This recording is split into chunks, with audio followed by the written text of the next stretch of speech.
outside of the continent. That's the sixth region of the five regions that are part of the AU. We're the sixth region. All those outside of the continent, we have 10 years, as Dr. David Horn would say, to organize ourselves such that we can become voting members of the concept and idea of a united Africa. Sure. Okay, so now what does that mean?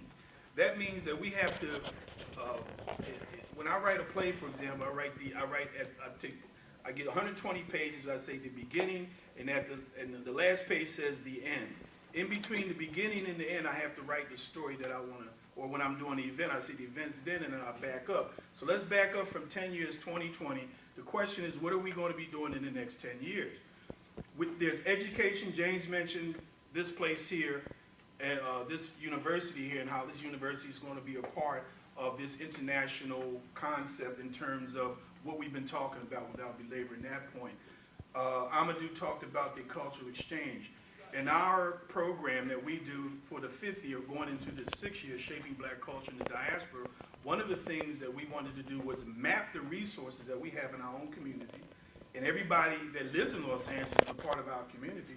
I know this gentleman lives in our community, right? I need to trap his information so that it become part of the database so we can begin this discussion. I've seen a couple of people over the years, but I don't have information, for example. It's a daunting task. The only reason why we want to map it is so that when we get information, we can disseminate it. We could probably then break down and do those communal meetings and invite people over and all those kind of things in this new age that we're in, which is the internet age.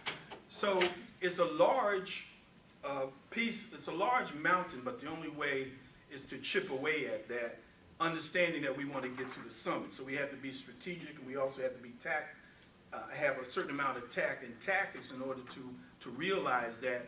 And again, we're just here at Cal State Dominguez, and we're not everywhere, but the AU is a national and international kind of situation.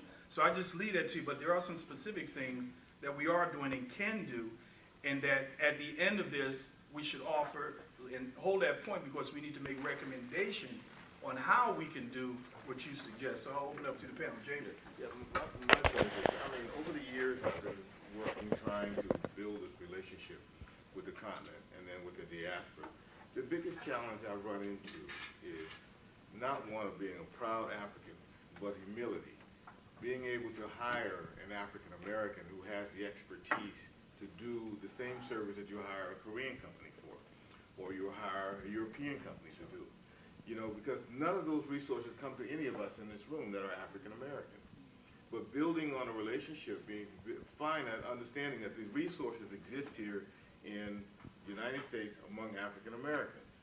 It exists with Afro-Brazilians. It exists outside the continent that are just as good as Chinese, Korean, European, French, all of them.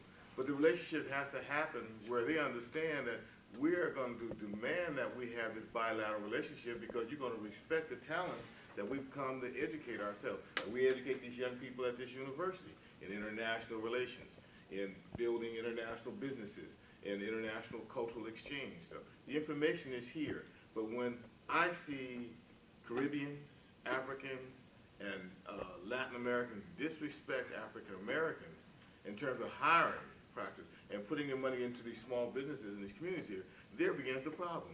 Let me ask you a question, Solomon. Has the African country ever advertised in your magazine? Very, very seldom. We've had. He spends his life marketing Africa, but they can't advertise in his magazine. That's true.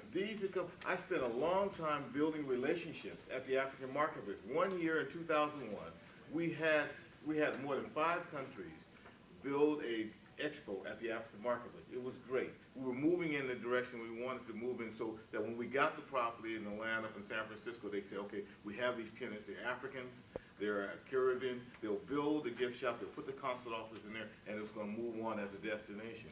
The challenge is building a database that Ernest was talking about, so they understand these are the resources in the African American community, particularly here in California, where you have technology expertise, you have sports expertise, you have the kind of expertise that can say, oh, we're building a relationship with Africa.